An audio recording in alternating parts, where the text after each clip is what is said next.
वकील बहू। जनक पेशे से एक बहुत अच्छी वकील थी, लेकिन कहते हैं ना, बहू कितनी भी बड़ी तोप क्यों ना हो, सास के सामने तो भीगी बिल्ली ही होती है। अरे जनक, क्या बात है? आज रोटी नहीं मिली अभी तक।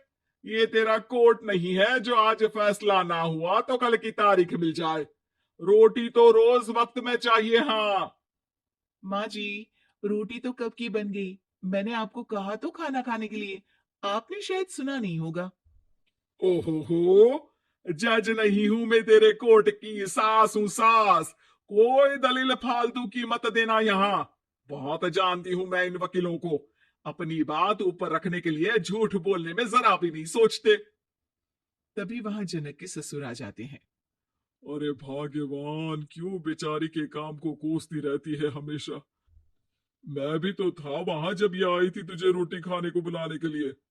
सास को तो अब गुस्सा आ जाता है कि कैसे किसी ने बहू की साइड ले ली। अरे वाह जी वाह। वो तो मैं जानती थी कि कोई ना कोई गवाह तो ये पेश कर ही देगी। पर मैं तो अब सीधा खाना खाकर सोने जाऊंगी। मुझे आदत नहीं है किसी से बहसा बहसी करने की। पता नहीं कैसे ये वकील इतना दिमाग लगाकर खुद तो झूठ बोलते ही है, साथ में झूठे गवाह भी ले आते हैं। जनक को सास की ताने सुनने की अब आदत सी पड़ जाती है। एक दिन जनक वकील की ड्रेस पर काला कोट पहनकर कोर्ट के लिए निकल ही रही होती है कि अरे कहाँ चली काला कौवा बनकर? टोक दिया ना। अब कोर्ट तो वकील वाली ड्रेस पहनकर ही जाऊंगी ना। वाह भाई वाह, दामिनी तो मैंने भी देखी है। सन्नी पाजी ने ऐसा ही कोट पहना था और कहा था कि तारीख पर तारीख, तारीख पर तारीख। मतलब कि कोई बात करनी है तो बोलिए, वरना वक्त नहीं है मेरे पास खराब करने के लिए। अरे पता नहीं तुझ में क्या देखा मेरे बेटे ने, सारा दिन वकीलों वाली बहस करती है, भोली भाली सास के साथ। अच्छा सुन, जो इतनी बहस मेरे आगे करती है ना, जरा अपने बॉस से कर ले, जो 1 साल भी ना हुए तेरी शादी को और काले कपड़े पहना दिए। अंदर जाओ और लाल कोट पहन कर आ, पता तो चले कि नई नवेली शादी हुई है। अरे माँ जी, कोर्ट में मेरा बॉस क्या करेगा? ये तो पूरे देश की ड्रेस है वकीलों के लिए। लेकिन सास तो ठहरी सास। अच्छा, तो कोई जरूरत नहीं है 2-4 साल कोर्ट जाने की। शादी थोड़ी पुरानी हो जाए तब इजाजत दे दूंगी मैं तुझे काले कपड़े पहनने की। अब क्या था, मन मारकर जनक को लाल रंग का कोट पहनकर कोर्ट जाना पड़ता है। उसके जाने के बाद हाँ बढ़िया, ये पूरे देश की ड्रेस की बात करने वाली। अरे पहना दिया ना लाल कोट। अब सास आए दिन या तो जनक को उसके काम का ताना देती, या फिर उसका काम छुड़वा देने की धमकी। तंग आकर एक दिन जनक पति से कहती है, मैं सोच रही हूँ कि कोर्ट जाना बंद ही कर दूं। अरे क्यों यार, इतना अच्छा करियर है, क्यों छोड़ने की सोच रही हो? अरे लाल रंग का कोट पहनकर जाना पड़ता है। हर बात पर सास ताना देती है कि वकील तेज होते हैं, सवाल जवाब करते हैं, झूठी दलीलें देते हैं। अरे तो ठीक है ना, वो जो कहती है अपनी समझ से कहती है, लेकिन तुमको तो पता है ना कि सच्चाई क्या है। जनक को पति की बात से हौसला मिलता है कि तभी घर पर कुछ लोग आ जाते हैं। अरे आइए आइए पंच साहब, कैसे आना हुआ? अरे भाई साहब, सुना है कि आपकी बहू वकील है। तभी वहां सास आ जाती है। हाँ है तो, लेकिन क्या हुआ?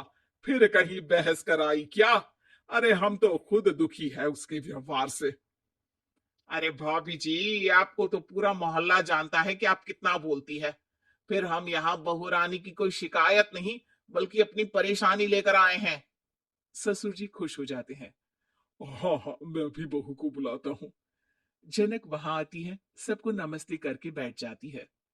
बहू रानी, हमारे गांव में बड़ी मुसीबत आ गई है।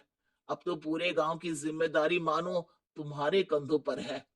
अरे ना ना, इससे तो घर की जिम्मेदारी पूरी नहीं होती, ये गांव की जिम्मेदारी क्या लेगी? भाभी जी, आप चुप हो जाओ।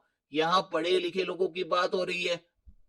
आप जाओ, जरा रसोई से सबके लिए चाय लेकर आओ। मैं कॉफी लूंगी। हाँ हाँ, वकील साहिबा के लिए कॉफी। सास सर पैर सब पटक कर वहां से निकल जाती है। बहू, गांव में पानी नहीं आ रहा है, पड़ोसी राज्य ने हमारा पानी रोक रखा है। इसका मामला तो बड़ी कोर्ट में चलेगा पंच जी, लेकिन ऐसा क्यों? वो राज्य हम लोगों से पानी के पैसे मांग रहा है। अब आधे गांव में पानी की सप्लाई खत्म हो गई है बहुरानी। अच्छा पंच साहब, बात गांव की है तो मैं जरूर केस लड़ूंगी। यहाँ एक बार फिर सास की एंट्री हो जाती है। अरे वाह जी वाह, ये काम करवा लो, आप हमारी बहू से बहुत अच्छा करती है। मैं हूं सीधी सादी सास। इस लड़की ने कैसे लड़ लड़ कर मुझे साइड कर रखा है, ये तो अब आपको पता चल ही जाएगा। अरे भाभी जी, आपकी आवाज तो पूरे गांव को सुनाई पड़ती है जब आप बहू रानी को सुंदर वचन सुना रही होती हैं। अरे वकील बहू मिली है, फक्र करो फक्र। हाँ जी हाँ, सारी फकर तो हम लोग ही करें। खैर, अब जो केस लड़ेगी और पानी गांव में आ जाता है तो पंच साहब लिख कर देना होगा कि हैंड पाइप में सबसे पहले मेरी बाल्टी और घड़ा भरेगा। अरे फिर तो हम बहू रानी के नाम पर घर पर ही सप्लाई दे देंगे, लेकिन ये इतना आसान नहीं है। बहू, गांव के पास अभी वकील करने की भी पैसे नहीं है तो। अरे पंच साहब, ये मेरे गांव का मामला है, मैं आपसे एक भी पैसा नहीं लूंगी। सास को बहू की बात पर गुस्सा आ जाता है, लेकिन सबके जाने के बाद झनक मन लगाकर गांव की परेशानियों को दूर करने में लग जाती है। और वो दिन भी आता है कि झनक केस जीत जाती है। अरे आज तो प्लम्बर आकर घर तक पाइप लगा गया है। खुश हो जाओ, मेरे कारण तुम लोगों को घर के अंदर ही पानी मिल जाएगा।